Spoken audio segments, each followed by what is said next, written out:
Castlevania fan games have been a thing for decades, but nobody's been doing it longer than Migami Games, a French developer whose first fan game, Haunted Castle 2, released back in 1998. After rounding out the trilogy with 2001's Haunted Castle 3, they began working on Castlevania the Lacard Chronicles, and its more popular sequel, Lacard Chronicles 2, starring fan-created character Efren Lacard. While I will one day spend more time with this one to tell you all about it, just know that it received Konami's blessing, and was allowed to be released as a fan game for Castlevania. It's often considered the best Castlevania fan game ever made. Migami Games decided to pursue development of a game outside of the Castlevania fandom, creating a Contra Castlevania hybrid called Wallachia. You may remember that, as I voiced a non-playable character in that one. Well, the Megami boys are back in town, exploring a brand new story in an all-new search action adventure that's sure to raise some hairs, or fur? Robert Belgrade, the voice of Alucard in Castlevania Symphony of the Night, comes back once more to voice a new role as narrator to this bone-chilling tale based on real-world events. Apparently, a beast began terrorizing French countrysides back in 1764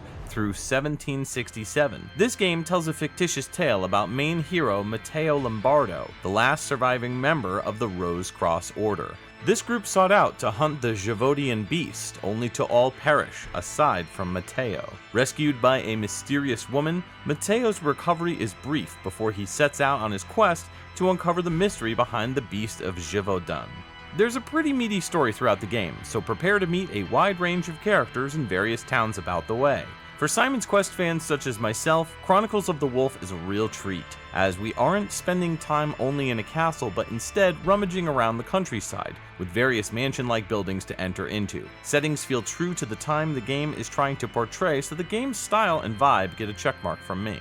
Combat flows similar to later Castlevania games and is less restrictive when it comes to jumping. Matteo can change air mid-jump, with various other moves being acquired later in the game, such as a slide and double jump. Attacks are primarily done with a sideways slash or a downward stab to reach enemies on the floor. Aside from the standard attack, the button can be held down to attack with a more powerful burst slash, and this can be leveled up as the game goes on. In addition, a secondary attack button has been provided to do deeper damage as well. There's also sub-weapons such as bombs, knives, and many more. These use orbs that are collected when enemies are defeated. Chests and barrels can be destroyed, as can walls to uncover treasure or other rewards. You'll find yourself sometimes doing side quests or tasks for people in the town, and this changes up the main mission as a healthy distraction. If you've played Order of Ecclesia, it's very similar to that. I'll admit there are certainly where do I go moments, but sometimes just exploring the territory or listening to what other characters have to say points you in the right direction.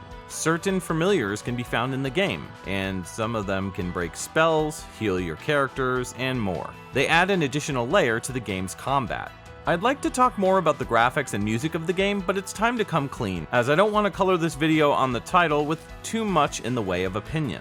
The reason for that is, one, I'm actually friends with composer Jeffrey Montoya, who also helped with the visuals as well, so to tell you my opinion without revealing that information would go against my integrity as a reviewer. With that said, I think this is visually on par with other newer Megami Games titles, with a heavy focus on lush backgrounds, and less of an improvement on the characters and enemies, which feel single-tone at times. Because the game's team is small, they've got some added help from artists like Junki Sakuraba, whose Castlevania fan art rivals the famed series artist Ayumi Kojima. I think this really adds to the value of the package. The cutscenes this time are narrated by Robert Belgrade, as I mentioned earlier, and as you can see and hear, they look and sound great. With his training completed, Matteo Lombardo set off with the Knights of the Rose Cross Order to southern France.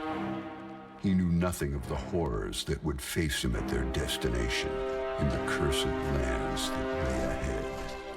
Speaking of Junki Sakuraba, he did the art for the promotional announcement regarding a special character who is in Chronicles of the Wolf, the deadly but beautiful Bloodless, who hails from Bloodstained Ritual of the Night. Similar to the deal that they worked out with Miriam's costume being unlockable in Wallachia, Megami Games partnered with Artplay to create a bonus boss fight between our main hero and Bloodless. I haven't reached this part of the game yet, but I'm really excited to do so.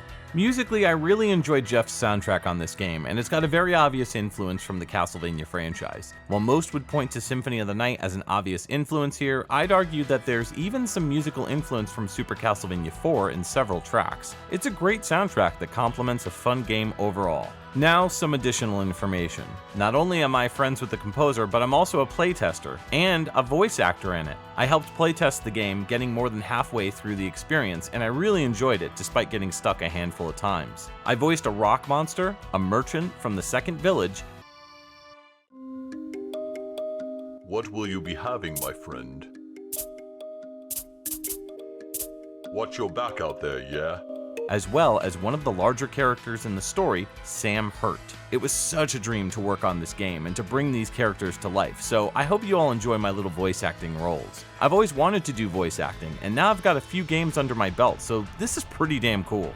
I also forgot to mention that this game has a guest composer. Oscar Araujo is featured on the soundtrack as well. For those of you who are curious, he was the composer for the Lords of Shadow series, and while I wasn't a fan of the work he did in that franchise, this doesn't mean he's not a talented composer. Perhaps for Migami Games' next title we can have even more Castlevania musical alumni.